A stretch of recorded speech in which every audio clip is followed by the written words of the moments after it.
नहीं, हम सबकी मेहनत से बना है।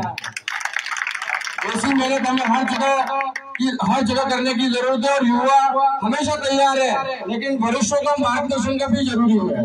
हम कहीं न कहीं वहाँ पीछे रह जाते हैं, कुछ कमियां हम में भी होगी, हम प्रयास रहते हैं, लेकिन आपका जो अनुभव है वो हमें हमेशा चाहिए रहता है और उसकी कमी न कमी हमें खलती है। तो आप सबसे निवेदन है कि हमारे साथ एक बार आप जुड़े और हमें सहयोग करें, फिर देखो इस काब्जा का नजारा बदल जाएगा।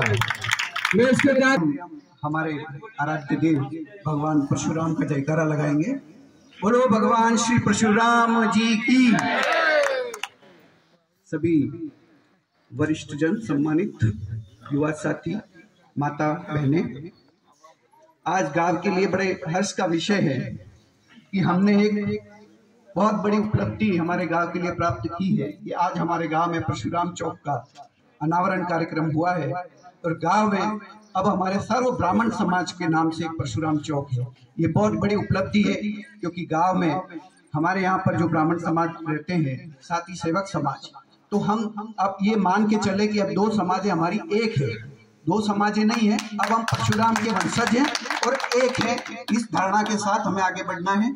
साथ ही मैं युवा साथियों से कहना चाहूंगा कि आप अपनी मन से किसी कार्य को करने के लिए आगे बढ़िए। ये मत देखिए कि आगे क्या होने वाला है, आप सिर्फ आगे बढ़िए। आपको सहयोग, साथ और मार्गदर्शन सब मिलेगा, लेकिन आगे होना आवश्यक है। जब तक हम आगे बढ़ेंगे नहीं तो हम कैसे किसी कार्य को पूर्ण करेंगे। जब हम नौरे में एकत्रित हुए थे, अजय जोशी जी के नेतृत्व में परशुराम मंडल का गठन हुआ था वहां पर, तो एक बात वहां पर ये आई थी कि भाई हमें आगे क्या कार्यक्रम करने। उसमें सबसे पहला कार्यक्रम ही परशुराम चौक का निर्माण था और मैं उनको बधाई देता हूं कि उन्होंने पिछले 6 से 7 महीने में ही इस उपलब्धि को हासिल किया।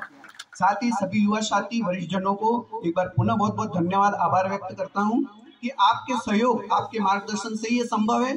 मैं पुनः वरिष्ठ जनों से निवेदन करना चाहूंगा कि आप हमेशा हम युवाओं का मार्गदर्शन प्रदान करें, क्योंकि आपके मार्गदर्शन से ही हम आगे बढ़ सकते हैं। अगर आपका मार्गदर्शन सही होगा तो हम सही दिशा में जाएंगे, अगर आपने मार्गदर्शन में कुछ प्रॉब्लम की तो हम भी कहीं गलत दिशा में जा सकते हैं।